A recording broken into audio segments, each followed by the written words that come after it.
जय हिंद जय भारत। मित्रों दोस्तों, आज हम लोग चर्चा करने जा रहे हैं जगदीप धनखड़। तो है ना ये क्या नाम है? जगदीप धनखड़। तो इनको है ना एनडीए ने राष्ट्रपति पद का उम्मीदवार बनाया है। वर्तमान में श्री जगदीप धनखड़ पश्चिम बंगाल के राज्यपाल हैं, यानी कि अभी वर्तमान में ये गवर्नर है किसके? वेस्ट बंगाल, पश्चिम बंगाल के गवर्नर हैं। और इन्हीं को एनडीए ने, राष्ट्रीय जनतांत्रिक गठबंधन एनडीए ने, अभी जो 6 अगस्त को उपराष्ट्रपति यानी कि भारत के वाइस प्रेसिडेंट, भारत के उपराष्ट्रपति का जो चुनाव होने वाला है उसमें एनडीए ने है ना ये जगदीप धनखड़ को अपना उम्मीदवार बनाया है। तो उपराष्ट्रपति पद के लिए अपना उम्मीदवार बनाया है जगदीप धनखड़ को, तो एनडीए ने बनाया है। तो इसमें अभी है ना ये मालूम पड़ता है कि इनका जगदीप धनखड़ जो अभी है ना वर्तमान में पश्चिम बंगाल के राज्यपाल है, गवर्नर है, इनका जीत एकदम तय माना जा रहा है। क्योंकि है ना ये जो वाइस प्रेसिडेंट का जो चुनाव होगा 6 अगस्त को, तो उस दिन है ना ये जो वाइस प्रेसिडेंट का जो चुनाव होगा 6 अगस्त को, तो ये वाइस प्रेसिडेंट या उपराष्ट्रपति का जो चुनाव होता है उसमें केवल सिर्फ लोकसभा और राज्यसभा का सदस्य ही वोट कर सकता है। जैसे कि प्रेसिडेंट, राष्ट्रपति का जब चुनाव होता है तो उसमें लोकसभा, राज्यसभा, विधायक, विधानसभा, विधान परिषद, ये इन सभी लोगों का सदस्य राष्ट्रपति चुनाव में अपना वोट करता है। लेकिन जब है ना उपराष्ट्रपति का चुनाव आता है वाइस प्रेसिडेंट का, तो उसमें सिर्फ लोकसभा और राज्यसभा का सदस्य ही वोट कर सकता है। तो बहुत ही महत्वपूर्ण बात है, बहुत ही महत्वपूर्ण जानकारी है, एग्जाम में पूछ सकता है। जैसे कि राष्ट्रपति का अगर चुनाव होता है तो उसमें लोकसभा का सदस्य, राज्यसभा का सदस्य, विधानसभा का सदस्य, विधान परिषद का सदस्य, ये सब है ना वोटिंग करता है। लेकिन जब है ना उपराष्ट्रपति का चुनाव आता है वाइस प्रेसिडेंट का, तो इस चुनाव में सिर्फ लोकसभा का सदस्य और राज्यसभा का सदस्य ही वोट कर सकता है। इसमें विधानसभा का सदस्य या विधान परिषद का सदस्य इसमें वोट नहीं कर सकता है। तो जो है ना आंकड़ा यह बताता है कि इनका एनडीए ने इनको जब उम्मीदवार बनाया है तो इनका क्लीन स्वीप है, या पूरा मेजोरिटी से जीत जाएंगे, इसमें कोई शक नहीं है। तो अभी हम लोग बात करने जा रहे हैं ये श्री जगदीप धनखड़। तो इनका ना पूरा है ना बायोग्राफी क्या है, इसी के बारे में हम लोग चर्चा करने जा रहे हैं। तो ये है ना राजस्थान के रहने वाले हैं और राजस्थान के किसान परिवार से आते हैं, जाट किसान परिवार से आते हैं। इनका जन्म 1991 श्री जगदीप धनखड़ है, इनका जन्म 1991 को राजस्थान के एक किसान परिवार में, जाट किसान परिवार में इनका जन्म हुआ था, गांव में, राजस्थान के झुंझुनू जिले में। तो ये कहाँ हुआ था? राजस्थान के झुंझुनू जिले में इनका जन्म हुआ था। एक किसान जाट परिवार में इनका ये जन्म हुआ था। तो शुरुआती स्कूली शिक्षा गांव में ही हुआ।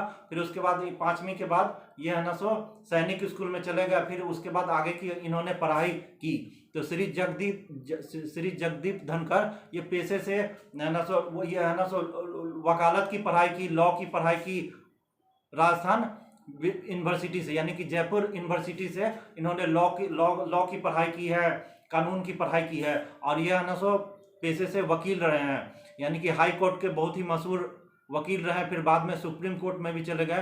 तो सुप्रीम कोर्ट में भी ये सुप्रीम कोर्ट के सीनियर वकील थे।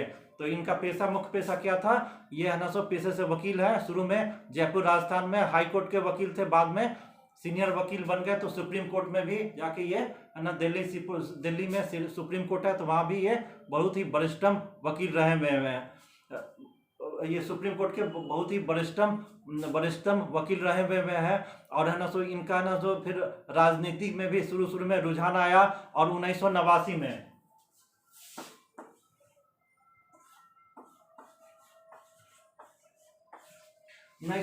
में जब लोकसभा का चुनाव हुआ, तो अब यह ना 1989 में जब लोकसभा का चुनाव हुआ 1989 में, तो ये है ना जनता दल के टिकट पर झुंझुनू से लोकसभा का चुनाव लड़े।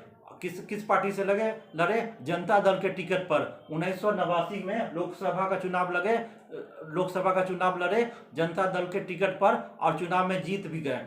जीतने के बाद फिर है ना विश्वनाथ प्रताप सिंह जो भारत के प्रधानमंत्री बने, तो उनके मंत्रिमंडल में इनको मंत्री भी बनाया गया। तो ये संसदीय कार्य राज्य मंत्री के रूप में विश्वनाथ प्रताप सिंह के सरकार में ये कौन सा मंत्री थे, संसदीय कार्य राज्य मंत्री के रूप में इन्होंने कार्य किया। फिर बाद में बीपी सिंह की, विश्वनाथ प्रताप सिंह की जब सरकार चली गई तो चंद्रशेखर ने प्रधानमंत्री पद पर आसीन हुए, श्री चंद्रशेखर। तो उनमें ये श्री चंद्रशेखर के भी प्रधानमंत्री काल में ये संसदीय कार्य राज्य मंत्री के रूप में ये इन्होंने कार्य किया। तो इस तरह इनको है ना सो संविधान का काफी ज्ञान है, क्या है कि इन्होंने कानून की पूरी पढ़ाई की हुई है। और उसके बाद है ना so supreme court, high court, supreme court के वकील भी रहे हुए हैं वरिष्ठतम, और बाद में है ना सो लोकसभा के सदस्य चुने गए। और ये संसदीय कार्य राज्य मंत्री के रूप में अपना बीपी सिंह और चंद्रशेखर के प्रधानमंत्री काल में इन्होंने संसदीय कार्य राज्य मंत्री के रूप में अपना कार्यभार ये अपना कार्य किया। फिर उसके बाद है ना सो जब है ना सो 1993 में जब जनता दल ये 1991 में जब जनता दल की सरकार टूट गई तो ये कांग्रेस पार्टी ज्वाइन कर लिए। और कांग्रेस पार्टी जब ज्वाइन करने के बाद 1993 में 1993 में ये है ना विधायक चुने गए। तो अजमेर के किशनगढ़ विधानसभा है अजमेर में एक किशनगढ़ विधानसभा है, वहां पर कांग्रेस की टिकट से ये है ना विधायक चुने गए।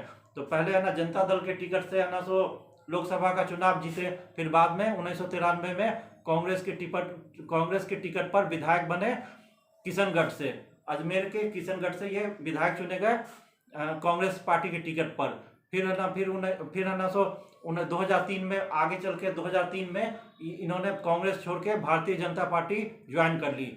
और फिर है ना सो भारतीय जनता पार्टी ज्वाइन कर ली और तब से ये भारतीय जनता पार्टी में ही ये सदस्य रहे थे। और 2019 में इनको है ना सो फिर है ना सो भारतीय जनता पार्टी ने इनको 2019 में भारतीय जनता पार्टी ने इनको है ना सो पश्चिम बंगाल का गवर्नर भी बनाया। तो आप जानते हैं कि ये जब पश्चिम बंगाल का गवर्नर बने 2019 में, तब से इनका है ना सो ममता बनर्जी, वहाँ की मुख्यमंत्री है ममता बनर्जी, उससे काफ़ी टकराव रहा। तो ये है ना सो इस तरह से भी काफ़ी सुर्खियों में रहे हुए हैं, क्योंकि इनका बराबर है ना सो टकराव है ना सो वहाँ की मुख्यमंत्री ममता बनर्जी से होता था। तो इस तरह से काफ़ी सुर्खियों में भी रहे हुए हैं। तो ये है ना सो ये तो है ना उपराष्ट्रपति का उम्मीदवार इनको है ना सो एनडीए ने बना दिया है। अब है ना इनका है ना सो बैकग्राउंड ये है कि ये है ना सो किसान नेता है, एक तरह से इनको किसान परिवार से आते हैं, तो किसान नेता है। और संविधान का ज्ञान तो है ही। ये ये जाति इनका कौन है, जाट। तो जाट परिवार में जन्म हुआ था। तो आप जानते हैं कि जाट है ना जो है ना तो एक है ना ओबीसी कैटेगरी में आता है। तो ये जाट का जब आरक्षण हुआ था राजस्थान में, जब है ना सो जाटों को आरक्षण देने की बात हुई थी, तो इनका है ना सो काफी योगदान था। यानी कि जाटों को आरक्षण दिलवाने में इनका काफी बहुत ही बड़ा योगदान समझा जाता है। खुद ही जाट परिवार में जन्म हुआ था, जाट जाति के हैं। तो इन्होंने जाटों को है ना सो ओबीसी के अंदर लाया था, और फिर उसके बाद उसको है ना सो ओबीसी के तहत आरक्षण भी दिलवाने में काफी इनकी अहम भूमिका थी। तो ये बहुत ही बड़े किसान नेता तो हैं, एक जाट नेता के तौर पर भी पूरे राजस्थान में जाने जाते हैं। और ये पूरे जाट लैंड, जैसे कि जाटों की सबसे ज्यादा आबादी कहाँ है, राजस्थान में हुआ, हरियाणा में हुआ, दिल्ली में हुआ, पश्चिम उत्तर प्रदेश। तो देखिए ये है ना पूरा जाट लैंड कहा जाता है। राजस्थान का इलाका हुआ, फिर पश्चिम उत्तर प्रदेश हुआ, दिल्ली हुआ, हरियाणा हुआ। तो इसमें जाटों का काफी वोट बैंक होता है। तो यह है ना एक तरह से किसान नेता है और जाट नेता है। तो इसीलिए भारतीय जनता पार्टी ने इनको जब है ना उपराष्ट्रपति का उम्मीदवार बनाया है, तो ऐसा उम्मीद किया जा रहा है कि जाट लोग का वोट है ना भारतीय जनता पार्टी के तरफ ही आगामी विधानसभा चुनाव होने वाला है राजस्थान में। फिर उसके बाद है ना सो लोकसभा का चुनाव आएगा। तो जितना भी है ना जाट मतदाता है, तो उसमें भारतीय जनता पार्टी का काफी यानी कि भारतीय जनता पार्टी का पैठ पूरे जाट मतदाता में काफी ये बढ़ेगा। और ये उम्मीद किया जा रहा है कि जब है ना सो ये एक है ना किसान नेता है ही और जाट नेता है, तो इससे है ना सो जाटों का है ना रुझान भारतीय जनता पार्टी की तरफ बढ़ेगा। और ये ना सो ये जो राजस्थान में जो विधानसभा का चुनाव होने वाला है, फिर उसके बाद लोकसभा ये सब का भी चुनाव होगा, तो उसमें जाट लोग भारतीय जनता पार्टी के पक्ष में मतदान करेंगे। तो ये भारतीय जनता पार्टी ने है ना सो इनको बनाया है। तो इनको संविधान का पूरा ज्ञान है, वरिष्ठतम वकील रहे हुए हैं, इनको ये है ना सो लोकसभा के सदस्य भी रहे हुए हैं, और संसदीय कार्य राज्य मंत्री के रूप में भी काम किए हुए हैं, फिर विधायक भी रहे हुए थे बाद में। और उसके बाद इनका है ना सो लंबा है ना सो फिर है ना बाद में है ना सो पश्चिम बंगाल के राज्यपाल भी के रूप में भी काम किए 2019 से। तो इनका है ना करियर काफ़ी शानदार रहा है और पश्चिम बंगाल में काफ़ी इन्होंने बहुत ही अच्छा ढंग से काम किया है। और हालांकि इनका ममता बनर्जी के साथ विवाद, बहुत सारे मुद्दों पर विवाद रहता था, लेकिन इनका है ना सो एक तरह से बहुत ही समझदारी पूर्ण इनका है ना सो ये जितना भी है ना सो कार्यकाल किए गवर्नर के पद पर, ये बहुत ही शांतिपूर्ण और समझदारी वाला कार्यकाल रहा है। तो इस तरह से ये समझा जाता है कि ये ना जब है ना उपराष्ट्रपति बन जाएंगे तो ये है ना सो राज्यसभा के सभा, यानी कि राज्यसभा का सभापति कौन होता है? उपराष्ट्रपति। भारत का जो उपराष्ट्रपति होता है वही राज्यसभा का सभापति होता है, राज्यसभा का अध्यक्ष होता है। तो ये है ना सो अपना है ना सो इतना लंबा अनुभव है, तो ये बहुत ही अच्छी ढंग से है ना राज्यसभा का है ना सो अध्यक्ष सभापति का जो है ना पद मिलेगा, तो उस पर ना बहुत ही अच्छे ढंग से ये अपना अनुभव काफ़ी लंबा है, तो बहुत ही अच्छे ढंग से ये कार्य करेंगे और इसके इनका फायदा है ना सो सभी लोग उठा सकता है। और है ना सो तो एक तो रहे थे कि संविधान के जानकार हैं और इनका शानदार करियर रहा है, तो इससे इनको राज्यसभा का जो भी है ना सो जो भी कार्यक्रम ये सब होगा तो उसमें बिल ये सब पास कराना होगा, तो या है ना सो जो भी है ना काफ़ी कठिन काम होगा, तो इसमें ये अपने अनुभव इनका काफ़ी रहा है, तो ये काफ़ी है ना इसमें समझदारी का अपना आचरण, समझदारी भरा आचरण को पेश करते हुए ये काफ़ी अच्छा ढंग से राज्यसभा का पूरा कार्यक्रम है ना कार्यभार ये सब अपना संचालन करेंगे। और है ना सो भारतीय जनता पार्टी ने जब इनको है ना सो उपराष्ट्रपति के पद पर भारतीय जनता पार्टी ने बैठाया है, तो इनका है ना सो जाति का जो वोट बैंक है, जाट का वोट बैंक है, ये सब हरियाणा में, राजस्थान में, पश्चिम उत्तर प्रदेश में, दिल्ली में उम्मीद किया जा रहा है कि ये जाट लोग का पूरा वोट है ना इनको विधानसभा चुनाव में, लोकसभा चुनाव में है ना सो काफ़ी पूरा है ना सो ये मिलेगा। इससे भारतीय जनता पार्टी को काफ़ी फायदा होगा। तो एक अच्छे व्यक्ति का है ना सो बने हैं और काफ़ी गांव में जन्मे हैं, बैकग्राउंड इनका काफ़ी रूरल एरिया का रहा है, किसान परिवार से आते हैं, छोटे किसान परिवार से आते हैं, तो ये काफ़ी है ना सो निचले बैकग्राउंड से आते हैं। तो इतना निचले बैकग्राउंड से आने वाला व्यक्ति को इतना ऊंचा पद दिया गया है, तो काफ़ी सराहनीय पूर्ण है ना सो ये है ना सराहनीय पूर्ण है ना सो ये कदम है भारतीय जनता पार्टी का